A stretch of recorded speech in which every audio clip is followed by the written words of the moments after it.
Welcome back to Inside the NBA, presented by Kia. The playoff buzz the last 24 hours was all about the most confusing 13.5 seconds in sports, the finish of the Oklahoma City-San Antonio game.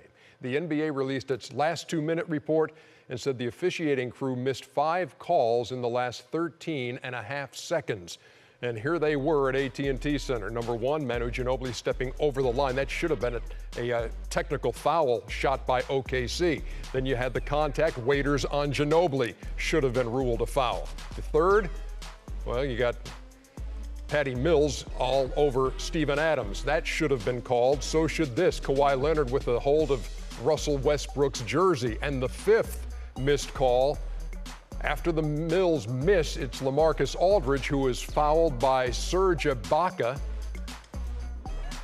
But the game ends 98-97, much to the chagrin of Greg Popovich. Joe Borgia is the NBA's Senior Vice President of Replay and Referee Operations. Joe, look, I know it's a tough job. Nobody in their right mind would want to do it, but how concerned are you that 5 mistakes were made in the closing seconds of a 1-point playoff game? Well, Ernie, it wasn't our best 13 seconds. I mean, we have to be real. But, when you're watching the game live in real time, most of those errors weren't seen. I mean, I think there was one major obvious one that all the fans and everybody saw, and that was the offensive foul during the throw-in by waiters. All the other plays, they weren't observed until post-game, when you start reviewing and you start looking at, every player and picking and saying, oh, look, this, and that. Now, with that said, they are all errors. They all should have been called. If we got the first one, the other 4 never would have happened. Joe, let me ask you 2 questions. Number 1, do you think with technology, now with 3D, 4D televisions, the ability to slow calls down, that puts you officials at a disadvantage? Number 1, that's my first question. But also, secondly, I think it's very unfair for the NBA to come out after the fact and tell officials they made mistakes. Can you answer those 2 questions, please? Well, Charles, if you go back in the past, we used to release when there was, a major error by a referee at the end of a game that possibly cost the team a game, but we never released any of the great no calls or good calls they made.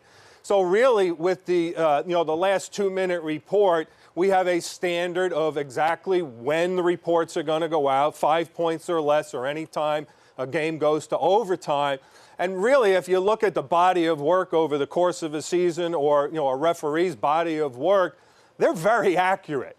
Okay, this was an unfortunate play that it was like helter-skelter out there, and one thing seemed to lead to the other, and the next thing you know, you have 5 errors in a very short period of time. Joe, it's Shaq. Chuck played 20 years, I played 20 years, Kenny played 18 years. You think the ref didn't make the call because the play was never been seen before? Shaq, I don't know. I did not talk to the refs. The referee that was on the throw-in, he's got his count going. You had waiters who was sort of had room behind him but kept inching forward. You got Ginobili jumping back, forth, left and right. You're down to about 4 seconds, and all of a sudden something happens. And I think as a referee, I know I was in here, I go, what did he just do? He didn't just do that, did he? And by the time you process it and think about it, the play is over, and all of a sudden Durant's catching the ball and he's on the floor, and then it's too late to get it. So it may have surprised them a little bit because they've never seen it before, but there was so much going on. The referee, like I said, with the count, watching Ginobili, watching waiters, a lot of stuff, and it was probably too much. So can we get a real accurate, just on the play with waiters and Ginobili, because that's the one that most people hadn't seen before. What should have been the call? What should have happened? And what would have been correspondent if that was called? Well, Kenny, you're right. That was the elephant of all of them. That's the one, all the fans in the arena and on TV saw. So basically we have, once the offensive player is given the ball by the referee, any illegal contact by an offensive player should be deemed an offensive foul. Now, normally you're talking about the 4 offensive players on the court setting an illegal screen or pushing somebody away, but you have to include the thrower in. and he does lean forward and give a shove with his elbow forearm, which dislodged Ginobili. Therefore, it should have been an offensive foul called, and San Antonio would take possession at that spot, and the game clock would have stayed at 13.5. And it's not a technical foul. Not the offensive foul would not be a technical foul, Gotcha. no. Well, first of all, I just learned this today. I got two quick questions before we finish up. Number one, if Ginobili comes across the line in the last couple of minutes, is that it used to be a delay of game, now it's a technical?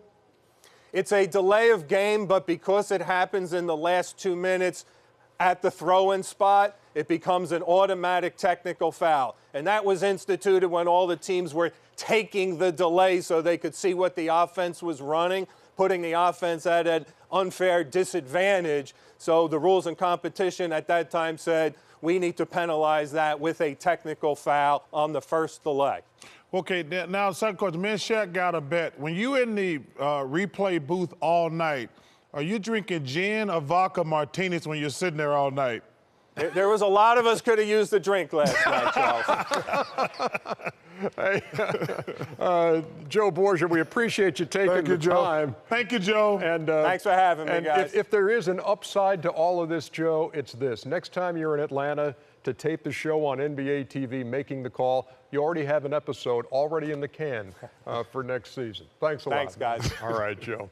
Back with much more on Inside the NBA in just a second.